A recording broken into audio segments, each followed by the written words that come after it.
Vous m'entendez?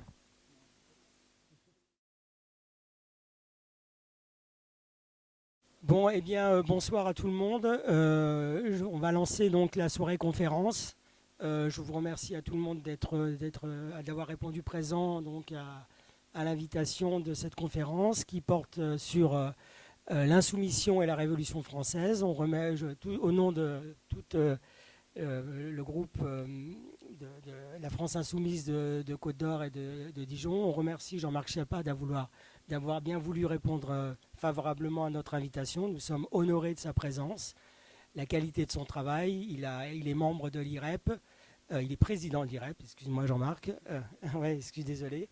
Il a fait beaucoup des travaux sur la Révolution française et il nous propose ce soir donc une exploration sur ce qu'a pu être l'insoumission dans la Révolution française et qu'est-ce que cette insoumission peut aussi avoir à nous apprendre, nous aujourd'hui, militants du XXIe siècle. Donc voilà, donc je laisse la parole à Jean-Marc, j'en dis pas plus, moi je ne suis pas compétent.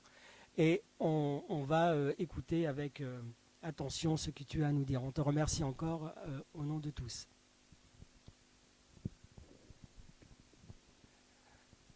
Bonsoir, est-ce que vous m'entendez? Bonsoir et merci. Merci infiniment à plus d'un titre pour cette invitation.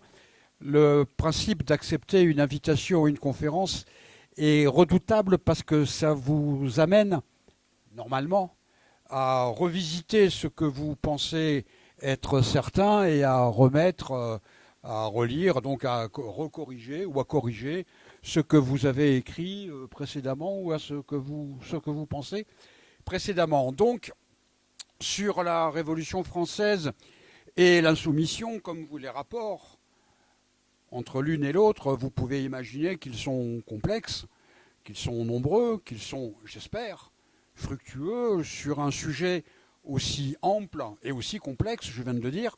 Je me bornerai à 4 points et encore très schématiquement. Tout d'abord, la nécessaire et vitale, de mon point de vue, distinction à opérer entre la mémoire, l'histoire et la politique.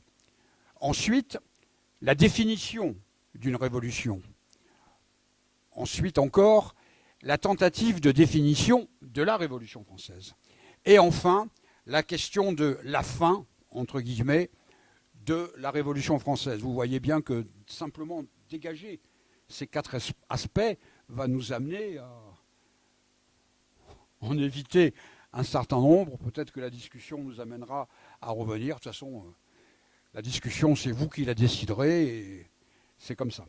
Tout d'abord, sur cette distinction entre distinction que j'ai qualifiée de vitale entre mémoire, histoire et politique. Toute confusion, tout mélange serait désastreux. André Breton disait « En matière de révolte, nul d'entre nous n'a besoin d'ancêtres. C'est indispensable. Notre insoumission, appelons cela ainsi, n'est pas une insoumission léguée ou une insoumission héritée. Elle existe parce qu'elle doit être, parce que le monde d'aujourd'hui, celui de 2023, est intolérable. Il n'y aurait rien de plus vain que de rechercher dans le passé des explications ou des raisons à notre refus actuel. Nous avons à régler les problèmes de maintenant.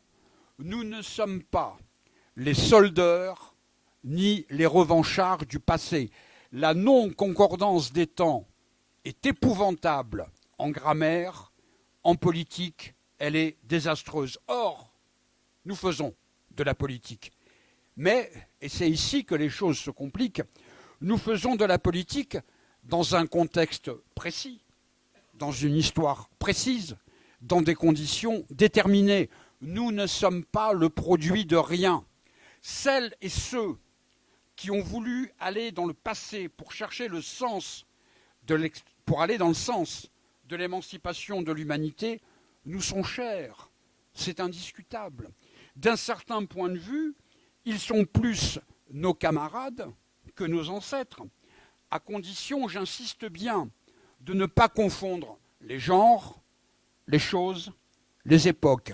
Elles et eux nous sont chers et nous devons les chérir, non pas pour pratiquer je ne sais trop quel culte des grands anciens, ce serait un culte laïque, mais un culte quand même.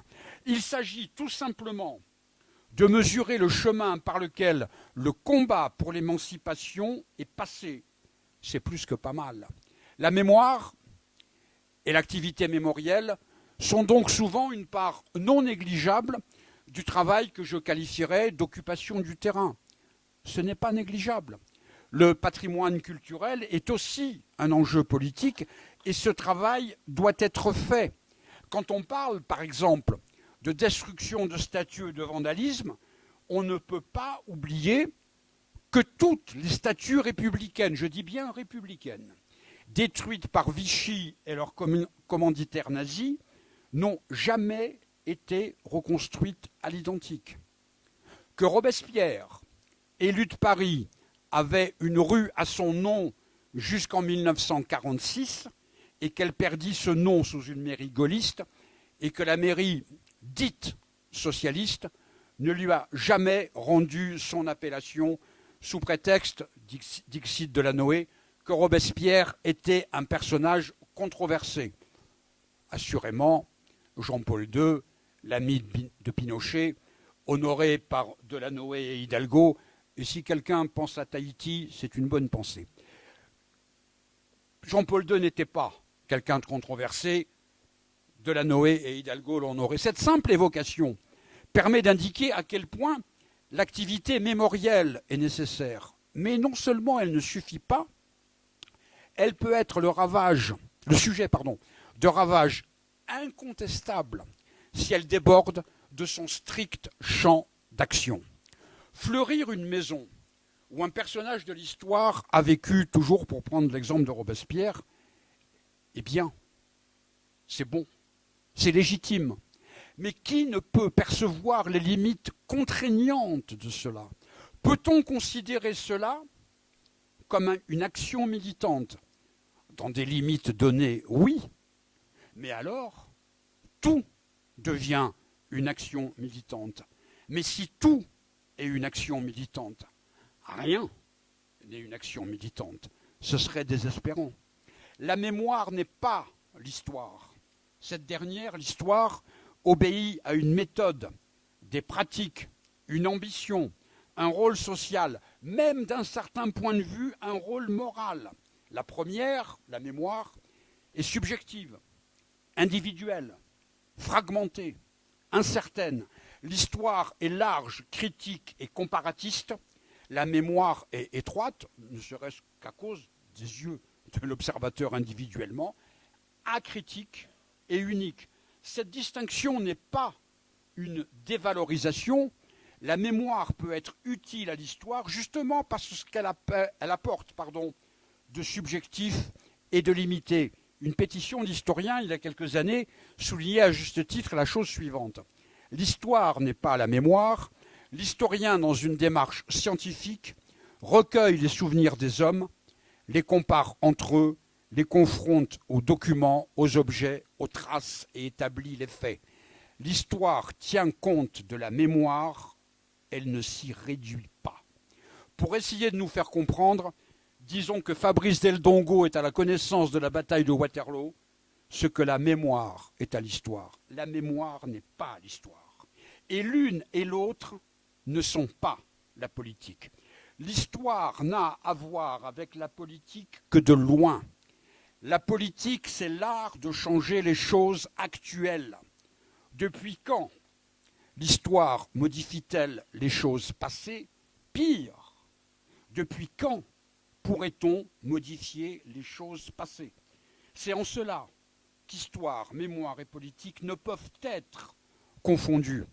Nous ne pouvons régler les problèmes de 2023 avec les discussions et les références de 1793, de 1871, de 1917, de 1968. Cela ne veut certainement pas dire que ces discussions et ces références soient inutiles.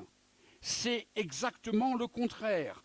Il faut en percevoir l'ampleur pour mieux en percevoir les limites et réciproquement. Fustel de Coulonges expliquait « L'histoire ne résout pas les questions, elle nous apprend à les examiner ». Phrase dont on ne mesurera jamais assez l'importance. C'est le travail qu'essaye de faire le département d'histoire de l'Institut Laborissi, que j'ai l'honneur de co-diriger avec ma camarade Fanny Gallo, l'un étant le binôme de l'autre ou l'autre étant le binôme de l'une, peu importe. Nous nous fixons l'objectif d'éclairer les problèmes, pas de les résoudre. Ce serait d'une prétention criante et surtout, ce serait totalement réactionnaire, puisque si tel était le cas, ce ne seraient plus les hommes, au sens d'être humain évidemment, qui feraient l'histoire, qui feraient la politique, mais les historiennes et les historiens. Quelle cuistrerie! Pour reprendre la formule de Fanny Gallo, il s'agit simplement d'être utile à notre camp social, pas de le remplacer, lui être utile.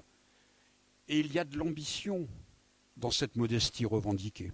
Et c'est ici qu'il faut dire un mot du travail historien et donc de ses limites. Je ne sais pas si vous vous rendez compte, mais j'ai rayé beaucoup de choses dans tout ce que je devais dire, parce que je sais qu'il va se faire tard, et donc il faudra quand même que, même si je ne rentre à Paris que samedi, d'ici samedi, vous puissiez vous reposer. Donc méditons ce que dit le physicien Étienne Klein. Et c'est valable sur ce qu'il dit pour la science comme pour l'histoire.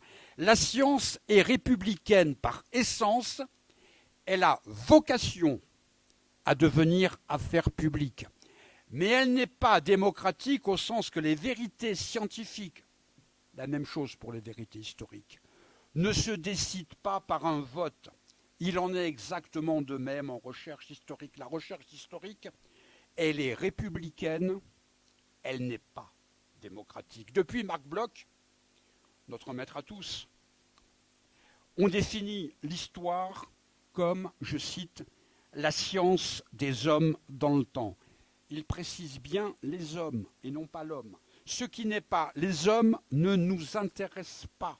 Ce qui n'est pas dans le temps, dans l'évolution, ne nous intéresse pas. Ou plus exactement, cela n'appartient pas à l'histoire des historiens. Depuis 80 ans, on n'a pas trouvé mieux.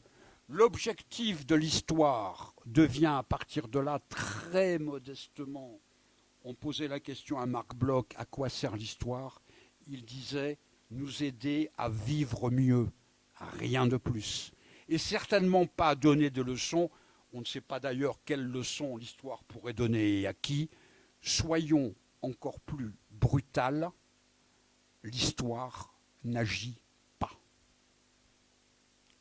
Et rappeler bien trop rapidement ce qu'est l'histoire, ce qu'est la mémoire, nous dégage, j'espère, pleinement de la discussion, de la réflexion sur ce qu'est la politique, sur ce que doit être la politique.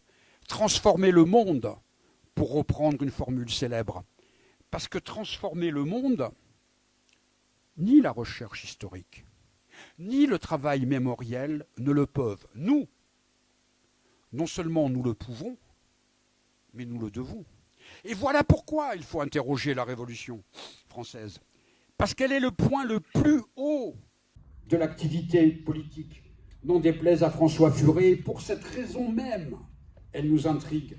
François Furet disait de la conjuration de Babeuf, et on peut imaginer que cette question m'ait un peu interpellé, qu'elle était, je cite, la pointe extrême de la croyance révolutionnaire que la volonté politique peut tout faire.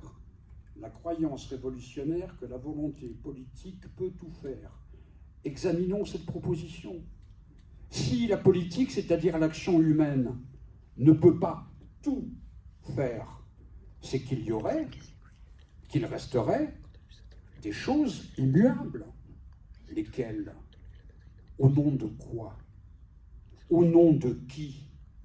Il faudrait les nommer, il faudrait les désigner, et on en est bien en peine. Si la volonté politique ne peut pas tout faire, que peut-on assigner à la volonté politique? Et qui lui assigne des limites? Et qui fixe les limites. Il s'agirait donc tout simplement de fixer des limites à l'humanité, de considérer que l'humanité n'est pas illimitée. Mais comment ne pas être saisi d'horreur? Considérer que l'humanité puisse être ou doit être limitée. L'insoumission, je ne vous l'apprends pas, c'est l'exact inverse. C'est considérer qu'il n'y a rien d'illimité dans l'action humaine. Ce qui ne veut pas dire qu'il faille béatement s'en féliciter, c'est une toute autre discussion. Et alors, à partir de là, qu'est-ce qu'une révolution? Et en quoi pouvons-nous nous tourner vers le fait révolutionnaire? Lors de l'inauguration de l'Institut La Boétie, j'ai utilisé cette formule lapidaire. La détestation de la révolution n'est pas seulement, pour les gouvernants, une détestation du passé, mais surtout une crainte pour l'avenir. Permettez-moi d'essayer de donner un peu plus d'ampleur à cette phrase. Trotsky, personne, j'espère, ne sera étonné que je cite cet immense révolutionnaire, a écrit quelque part que la révolution, c'est, je cite, une irruption violente des masses dans le domaine où se règle leur propre destinée. Définition des plus remarquables. La révolution est une irruption violente. Ce qui ne veut pas dire, loin s'en faut, qu'elle soit inattendue. Il est même d'ailleurs assez rare qu'une révolution prenne par surprise des observateurs attentifs ou lucides. Précisons. C'est l'irruption qui est violente, comme toute irruption d'ailleurs. En qualifiant ainsi l'irruption, Trotsky ne règle en rien la discussion complexe sur la violence des révolutions, sur la violence révolutionnaire, sur la violence dans l'histoire. C'est une toute autre discussion qui recoupe les rapports entre la violence de la domination, la violence de l'exploitation, et son hypocrisie aussi d'ailleurs, et la résistance des exploités au féminin comme au pluriel. Toutes les autres voies de solution étant vaines ou bouchées, il ne reste que l'irruption. Ainsi, toutes les tentatives de réforme ou d'autoréforme de la monarchie absolue, Calonne, Necker, Turgot, l'hominide Brienne, quelques autres, avaient échoué. Seule la voie révolutionnaire, seule l'irruption restait. Irruption, cela veut dire qu'à compter de ce moment, les choses habituelles, normales, régulières ne le sont plus. Le Parlement ne se réunit plus, les transports ne circulent plus, les lois ne sont plus appliquées. Ce qui était en haut est abaissé, ce qui était en bas est relevé. Pour paraphraser une chanson de 1792, éruption signifie torrentiel, tumultueux, volcanique. Rien n'est plus comme avant. Irruption, oui, mais irruption des masses. S'il n'y a pas de masse, il n'y a pas de révolution. Non pas pour des raisons morales ou quantitatives, ni même pour des raisons qui auraient à voir avec ce que les marxistes appellent l'hégémonie du prolétariat dans la révolution. Ces masses ne sont pas obligatoirement prolétariennes au sens strict du terme. C'est le pur sens de la démocratie. La révolution n'est ni un putsch, ni un substitut d'une avant-garde que l'on aurait, en la circonstance, bien eu mal à définir. Parler de révolution de palais, par exemple, est une contradiction stylistique. Une révolution contenue dans un palais n'est pas une révolution.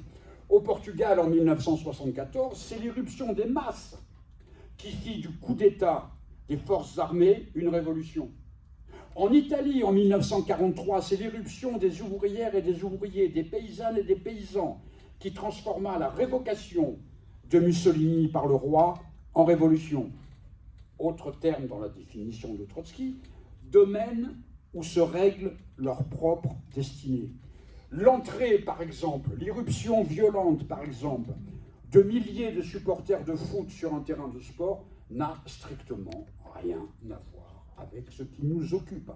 La révolution est quelque chose d'explicitement politique. Et une révolution n'est révolution qu'à un certain moment de son parcours, plus ou moins tard dans ce parcours d'ailleurs. Elle n'est révolution qu'au moment, évidemment, qu'elle prend conscience de cela, que l'élément conscient de la description soit partisan de la révolution ou adversaire de la révolution ne change strictement rien. Cela va de l'affirmation du courtisan disant à Louis XVI « Sire, ce n'est pas une révolte, c'est une révolution », au constat de Trotsky en 1936, la Révolution française a commencé. Et souvent, bien souvent, hommage du vice à la vertu, la désignation, la qualification, l'enveloppe n'est donnée que pour cacher une certaine étroitesse d'esprit. Tout ce qui brille n'est pas or. Je ne sais si vous vous souvenez, j'espère pour vous que vous ne l'avez pas lu. Moi, pour des raisons évidentes, j'étais obligé de le faire à ma grande souffrance. En 2017, le jeune Emmanuel Macron a signé, pour se lancer dans la campagne électorale, j'allais dire un bouquin, non, disons une série de feuilles numérotées accrochées ensemble, appelée Révolution, hommage du vice à la vertu. Parce qu'il fallait à tout prix, c'est comme Lampedusa, il faut pour que rien ne change, il faut faire croire que tout change, il fallait appeler révolution ce qui était la soumission, là le terme convient parfaitement, la soumission totale au grand capital. La révolution, c'est l'inverse. Et trop souvent, quand on parle de révolution, regardons de quoi il s'agit. Les masses s'occupent de politique, décident la politique, font la loi, prennent des décisions. C'est cela, une révolution. Et on peut reconnaître une révolution aussi, je dirais même surtout, par ses formes d'organisation, d'auto-organisation. Ce qu'on en a appelé, par exemple, en la révolution espagnole de 1936, les comités gouvernements, les organes d'auto-administration. Le trait essentiel dans la Révolution française est la révocabilité des élus. S'il n'y a pas révocabilité des élus, il n'y a pas révolution. C'est une sorte de fil rouge. Et ce fil rouge va parcourir toutes les révolutions.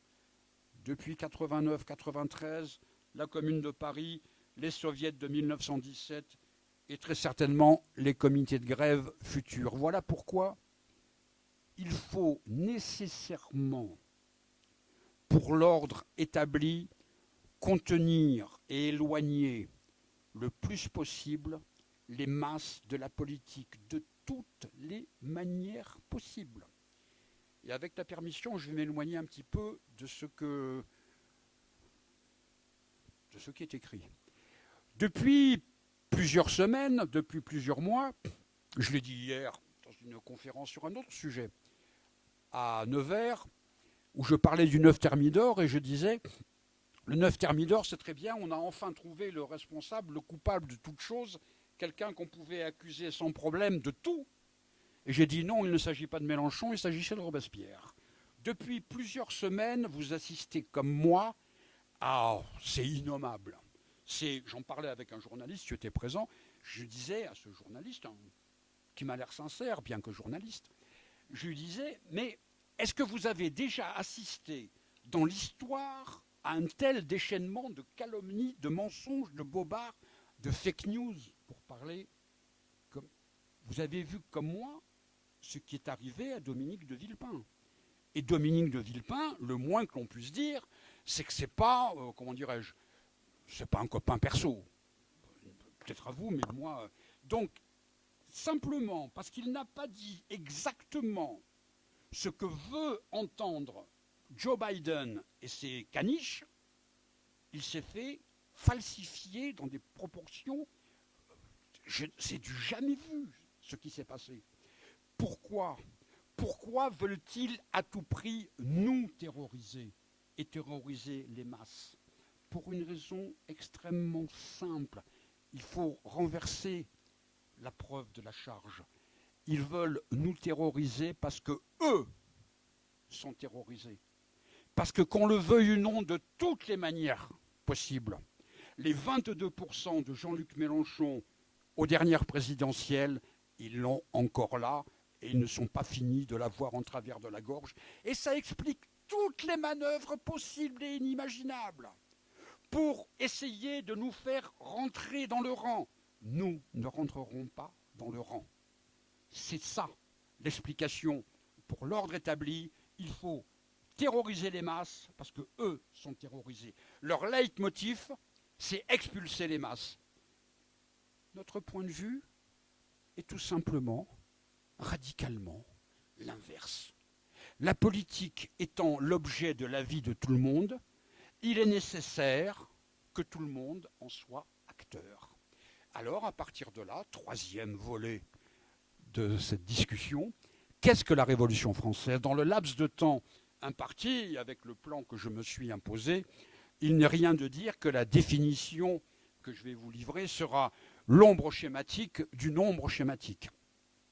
Je vais me réfugier très paresseusement derrière mon directeur de thèse, qui est devenu ensuite un ami, Michel Vauvel, écrivait la chose suivante: l'originalité de la voie révolutionnaire française se trouve en un modèle où se réunissent les révolutions bourgeoises, urbaines et paysannes. Ces mouvements bourgeois, urbains et paysans, sans être indépendants ni fusionnés, gardent une certaine autonomie les uns par rapport aux autres, à condition de s'entendre sur le terme bourgeois. Bourgeois pendant la Révolution française ne veut pas dire bourgeois au sens marxiste de ce que Marx va écrire dans le Capital. Bourgeois, à cette époque-là, c'est simplement les habitants des bourgs, les acteurs de la révolution municipale et rien d'autre. Et ces mouvements sont contradictoires. Par exemple, la bourgeoisie marchande ne souhaite pas le maximum des prix. Le maximum des prix, c'est que les prix ne doivent pas dépasser un certain seuil, tout simplement. Que demandent les sans-culottes? Et les sans-culottes dans les villes imposent également la réquisition des denrées alimentaires, réquisition à laquelle sont hostiles, et c'est normal, de leur point de vue, les paysans. Et c'est l'immense mérite de la Convention, et plus particulièrement de Robespierre, que d'avoir permis l'unité du front révolutionnaire, d'avoir fait fusionner en une seule ces trois révolutions bourgeoises, urbaines et paysannes. Et quand la dislocation du front l'a emporté, ce fut Thermidor. Rien de plus. À force d'avoir coupé les choses, j'en ai coupé, alors là, vraiment un paquet. Et quel est l'événement essentiel de l'année 1789? Parce qu'il faut revenir à 1789. Non pas comme on nous le surine régulièrement, le 14 juillet 89. Le 14 juillet 89, c'est une opération militaire absolument sans aucune importance. Le grand historien Jacques Godchaux, qui a consacré un bouquin classique sur le 14 juillet, explique que ce qui est fondamental le 14 juillet n'est pas du tout la prise de la Bastille, mais le fait que le matin, le général, dont j'ai oublié le nom, commandant la place, réunit les différents responsables de la répression et les uns après les autres, les différents responsables de la répression du maintien de l'ordre, disent: nous ne sommes plus sûrs de nos troupes. Les troupes chargées de l'ordre n'assurent plus l'ordre. Donc, c'est secondaire. D'ailleurs, quand nous commémorons, personnellement, je suis assez d'accord avec Brassens, le jour du 14 juillet, je reste dans mon lit douillet. Donc, quand nous commémorons le 14 juillet, la Troisième République, république hypocrite ô combien. Si je dis comme Jean-Luc Mélenchon, mauvaise république, on va me faire dire que je ne suis pas un républicain. Donc cette Troisième République, république hypocrite, quand elle a honoré le 14 juillet, a fait un truc assez sidérant. Elle a dit: mais on ne précise pas l'année. Parce que ça peut être aussi bien 14 juillet 89 que 14 juillet 1790, la fête de la Fédération, comme ça tout le monde s'y retrouve.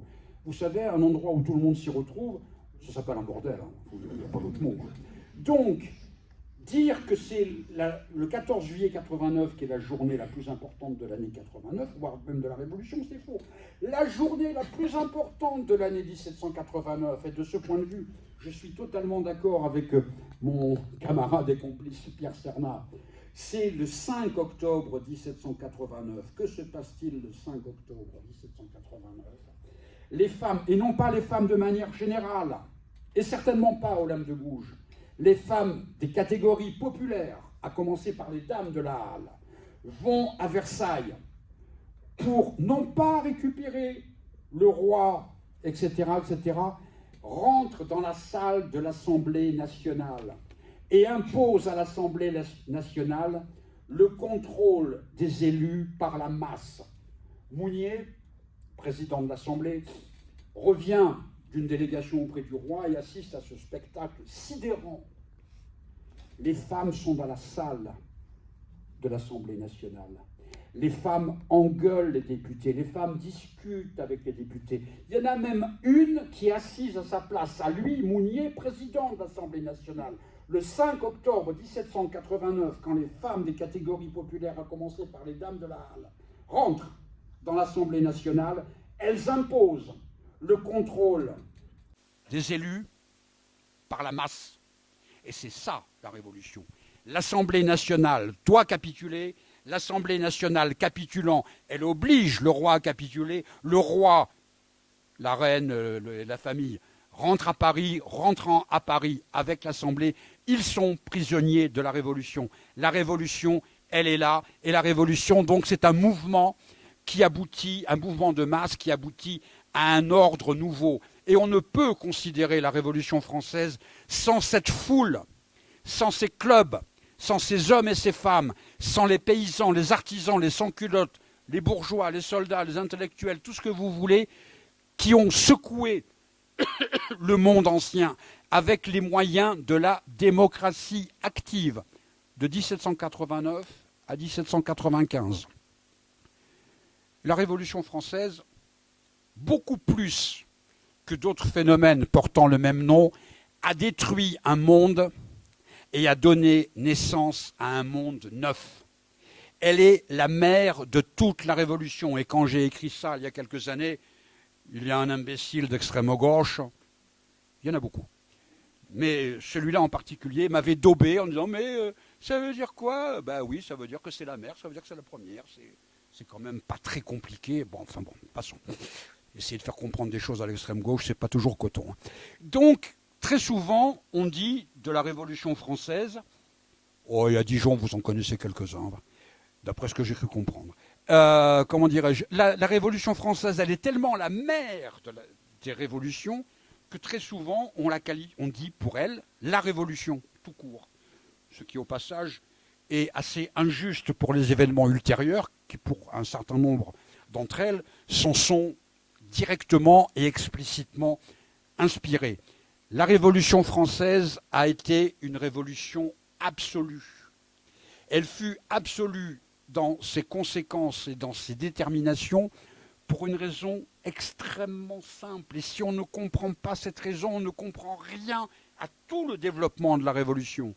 La Révolution française a été une révolution absolue parce qu'elle devait combattre et abattre une monarchie absolue. Et c'est l'absolu de l'une qui portait en retour l'absolu de l'autre, non pas au sens éthique ou moral, quoique, mais au sens pratique, terriblement pratique.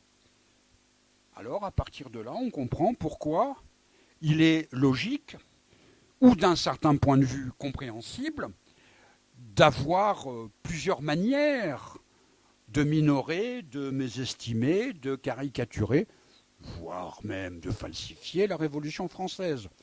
Que cela soit par incompréhension, par volonté de nuire, par nostalgie d'un monde révolu, par peur de nouvelles secousses révolutionnaires, au fond, peu importe. Par exemple, on ne peut étendre la Révolution pour la détendre, lui faire perdre tout ressort, toute force. À force de l'étendre, elle deviendrait, pour paraphraser Robespierre, une révolution sans révolution. Ainsi, François Furet, que j'ai mentionné précédemment, l'a fait durer de 1780 à 1880. La révolution, à partir de là, n'est plus un phénomène paroxystique. Elle est continue et elle devient, à partir de là, diluée, diffuse, inconsistante. Elle lui, sa longueur, un siècle, lui permet de mettre sur le même plan la participation des masses et l'absence de participation des masses. Tout égale tout. Tout est révolution, rien n'est révolution. Mais si rien n'est révolution, la révolution n'a pas existé. On peut prendre un autre exemple. Vincent Peillon, j'ai bien dit Vincent, rare homme politique à penser, ce n'est pas une taquinerie de ma part pour une fois.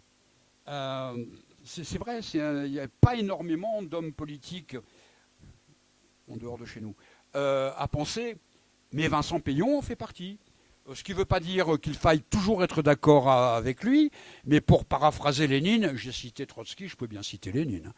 Pour paraphraser Lénine à propos du militant révolutionnaire allemand Paul Lévy, il disait de Paul Lévy a perdu la tête, mais au moins il avait une tête. Et on pourrait dire de Vincent Peillon qu'il a une pensée discutable, certes, mais au moins il a une pensée.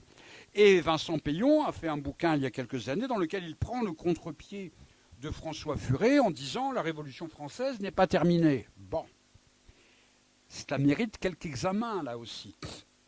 D'abord, Vincent Peillon exclut de son champ de réflexion toutes les théories politiques consécutives à la Révolution. Par exemple, du communisme, il dit, je cite, « Il faut dresser une fois pour toutes l'acte de décès des théories communistes. » Pour ça, au moins, c'est réglé. Pour lui. Pour la vie, c'est autre chose. Pour le jacobinisme, il dit, c'est un concept flou. Très intéressant. Moi, par définition, j'ai toujours cru qu'un concept, au contraire, c'était tout sauf flou. Qu'un concept, il était défini, qu'il était palpable. Un concept fou, c'est un oxymore, pour le moins. Il parle de libéralisme frelaté ou d'ultralibéralisme, donc il ne définit pas non plus le libéralisme. Mais bon, il ne garde de l'interrogation sur la Révolution que l'interrogation religieuse, qui, pour toute importante qu'elle soit, ne contient certainement pas à elle seule tout le mystère de la Révolution française. Alors pourquoi? C'est intéressant comme démarche de la part de Vincent Peillon. Pourquoi exclure les théories politiques issues de la Révolution, qui sont, comment dirais-je, l'accouchement même de la politique? C'est un peu comme si Vincent Peillon aurait imaginé un accouchement sans enfant. C'est extrêmement discutable. Alors, quel est le sens profond de la Révolution et en quoi n'est-elle pas terminée, même s'il faut examiner ce propos avec prudence. Un peuple a utilisé les moyens du droit naturel, les libertés imprescriptibles, la liberté de la presse, la liberté de réunion, tout comme les moyens de résistance à l'oppression, l'insurrection, la fédération, la fraternisation, et a fracassé un système fondé sur l'arbitraire et sur l'inégalité, et a fondé une société basée sur l'égalité des droits.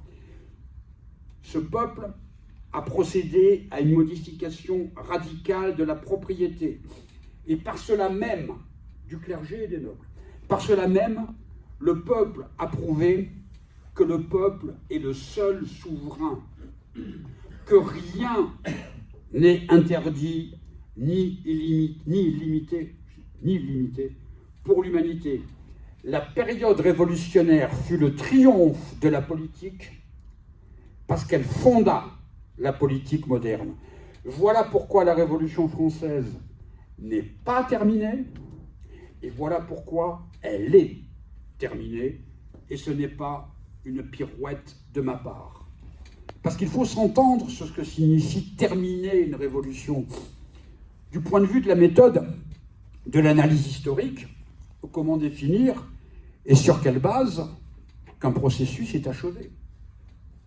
Comment dire elle est terminée? Elle est terminée pour qui? Du point de vue des contemporains? Ah ben oui, d'accord, ils sont tous morts. Bon, mais du point de vue de la réflexion intellectuelle, ça ne nous avance pas beaucoup. Et les contemporains de la Révolution ne pouvaient avoir cette impression, puisque la Révolution, ils étaient en train de l'achever, ils étaient en train de la vivre. La Révolution serait terminée de notre point de vue à nous, mais on n'est plus dans la recherche historique, on est dans le commentaire politique. alors en quoi elle est inachevée? Cette interrogation, elle est, comment je vais dire ça, ahistorique. Parce qu'on ne sait pas à qui on pose cette question, ni à quelle période de la Révolution. Par exemple, dire que ça concerne les paysans, oui et non.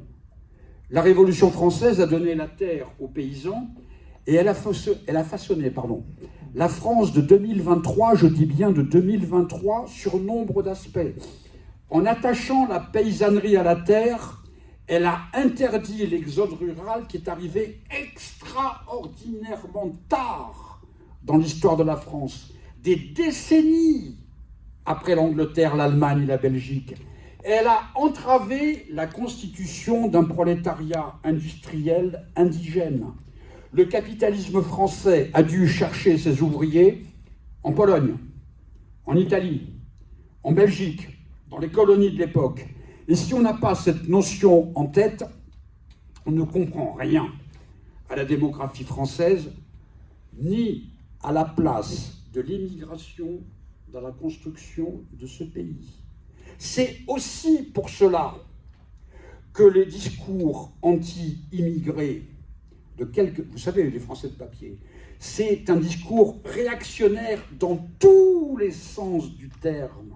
Parce que c'est une absolue méconnaissance de l'histoire de France. S'il n'y avait pas eu la Révolution française et le fait que les paysans restent attachés à la terre, le capitalisme français n'aurait pas été amené à chercher les ouvriers polonais, les ouvriers italiens, etc., etc. Et en faisant venir ce prolétariat à l'intérieur des frontières nationales, il a totalement modifié la démographie de ce pays. Et cette conjonction, on va dire, entre la Révolution et la construction de la France au XIXe, au XXe siècle, et ce profond enracinement dans les territoires, pour parler comme les journalistes à la mode. J'aime pas beaucoup les journalistes et j'aime pas beaucoup ceux qui étaient à la mode. Enfin, passons dans les territoires. Si on ne comprend pas cela, on ne peut pas comprendre, on passe à côté d'un phénomène comme les Gilets jaunes. Les Gilets jaunes étaient un phénomène essentiellement semi-rural, dans les zones fortes de la paysannerie ou de l'ancienne paysannerie de ce pays. Ça n'a pas été nommé pour rien la révolte des sous-préfectures. De la même manière, on nous dit la révolution, elle est achevée pour les bourgeois. Ben, il faudrait définir les bourgeois à cette époque. Et la conscience qu'ils avaient de la révolution, et encore plus de quel moment de la révolution. 89 n'est pas 1799. La tentative de constitution d'une banque nationale en 1796 n'est pas la même chose que l'absence de constitution d'une banque nationale. Les bourgeois, au sens très vague que j'ai défini précédemment, n'ont pas le même regard sur la politique dirigiste de la Convention qui limitait les prix et sur la politique libérale du Directoire qui avait assoupli les prix. On est obligé de différencier. Et la même chose pour l'armée, la même chose pour les sans-culottes, pour les ouvriers, etc., etc. Sur la question des ouvriers, très souvent, et surtout dans les milieux, dans certains milieux, on parle de classe ouvrière pendant la Révolution. C'est une ânerie sans nom. Et je dis ânerie parce que je suis filmé, parce que si je n'étais pas filmé, je dirais que c'est une connerie sans nom. Parce qu'il n'y avait pas de classe ouvrière à ce moment-là. Comment peut-on parler de classe ouvrière au moment où le capitalisme n'existe pas? C'est jongler avec les catégories sociales et avec les moments historiques dans un immense charivari méthodologique. C'est confondre les siècles. J'ai l'habitude de citer cette profonde réflexion de Michel Vauvel. Je crois que je la cite, si j'avais autant d'euros que de fois où je l'ai cité, ça serait pas mal. Michel Vauvel disait « Il ne faut pas tirer sur les brins d'herbe pour les faire pousser ». Du point de vue de la réflexion historique, pas uniquement historique, de la réflexion tout court, c'est une vérité cardinale. La classe ouvrière pendant la Révolution n'existe pas. Ne confondons pas un regroupement lâche et vague de salariés, par ailleurs, dont l'activité salariée n'est pas la principale caractéristique. Très souvent, pour définir les salariés de l'époque, on les appelle des gagne-deniers. C'est-à-dire ils vont gagner ce qu'ils vont pouvoir. On est très loin du prolétariat industriel. Ne confondons pas ce regroupement indifférencié de salariés avec une classe sociale organisée.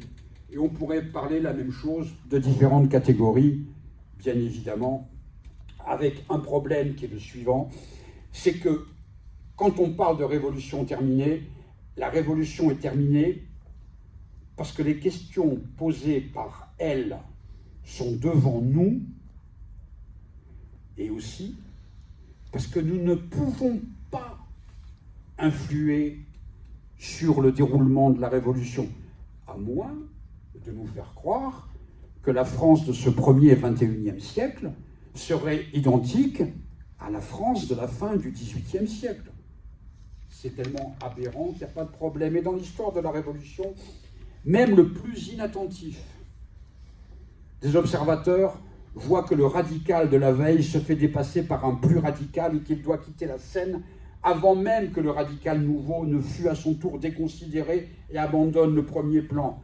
Mirabeau, Necker, Mounier, Barnave, les frères Duport, Lafayette, Philippe d'Orléans, Brissot, Pétion, Desmoulins, Danton et bien d'autres de moindre acabit sont ainsi aspirés par la tourmente révolutionnaire et par des idées audacieuses qui étaient les leurs, font pâle figure du jour au lendemain. Ce n'est pas en fonction de leur talent individuel, mais l'expression même des forces politiques et encore plus des forces sociales. Je l'ai déjà dit et je voudrais insister lourdement là-dessus. Pour détruire la monarchie absolue, il fallait un combat absolu. Et le moindre compromis avec la monarchie absolue était irrémédiablement et immédiatement sanctionné. Et quand je vous dis que j'ai coupé, j'ai vraiment coupé. Alors en quoi elle est inachevée? Regardons ce problème, je vais dire de manière dialectique, de manière contrastée, n'exagérons rien. La Révolution a posé le problème de l'égalité des droits. Elle n'a fait d'un certain point de vue que cela. Elle n'a fait que le poser. La question de l'égalité des droits posée par la Révolution est-elle réglée? Oui et non. Vous avez le droit d'acheter une chaîne de télévision. Vous avez le droit. Est-ce que concrètement vous allez le faire? C'est une toute autre discussion.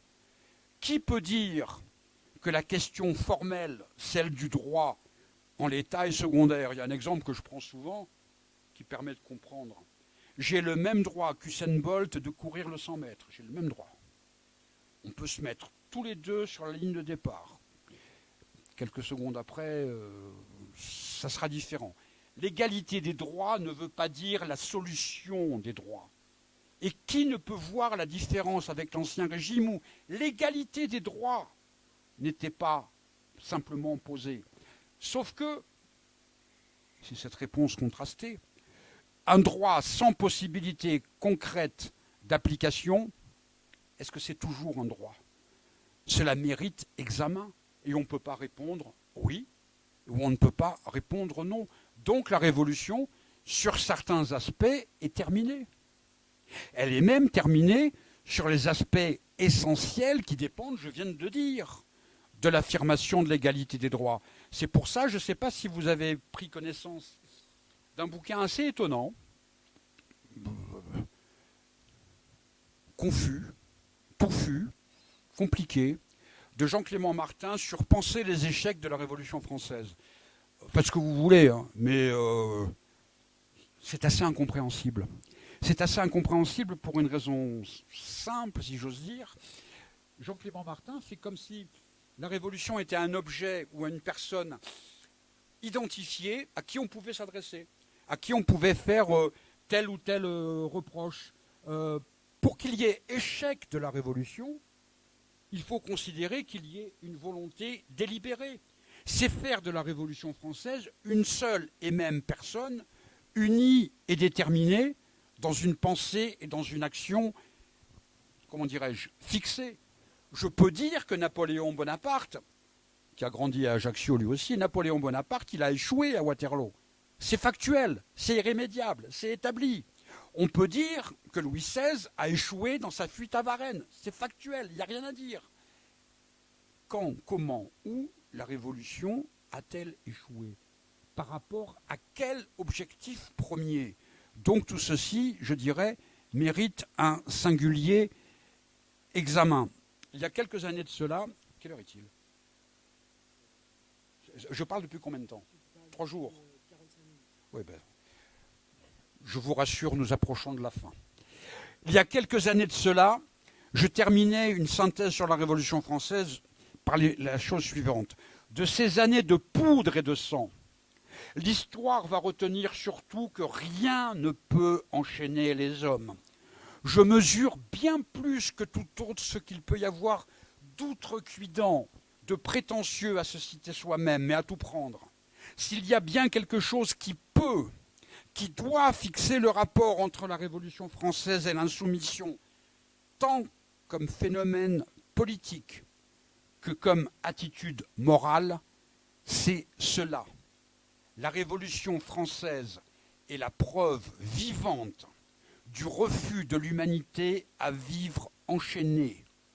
Et c'est incontestablement ici que l'interrogation continue à se porter. Comme beaucoup, et je l'ai cité dans la discussion avec ce jeune journaliste tout à l'heure, comme beaucoup, j'ai été bouleversé par, je dis bien bouleversé, par cette pancarte au moment des Gilets jaunes qui revivifiait la devise républicaine. Sur cette pancarte, il a été écrit cette chose sublime, je dis bien sublime. Nous avons retrouvé la fraternité, il nous reste à retrouver la liberté et l'égalité. Devise républicaine dont il n'est jamais inutile de rappeler qu'elle fut l'œuvre de Robespierre. C'est Robespierre qui a fait rajouter fraternité à la devise liberté et égalité. Parce que si vous avez des sentiments de liberté et d'égalité et que vous n'avez pas en plus les uns vis-à-vis des autres des sentiments de fraternité, c'est pas terrible. Cette affirmation des Gilets jaunes montre bien que la Révolution française est une source d'inspiration, pas d'imitation. Les problèmes de 2023 seront réglés par les hommes et les femmes de 2023. Et de ce point de vue, nous sommes parfaitement fondés à estimer devoir continuer le combat pour l'égalité, combat qui a été posé par la Révolution française. Je vous remercie infiniment.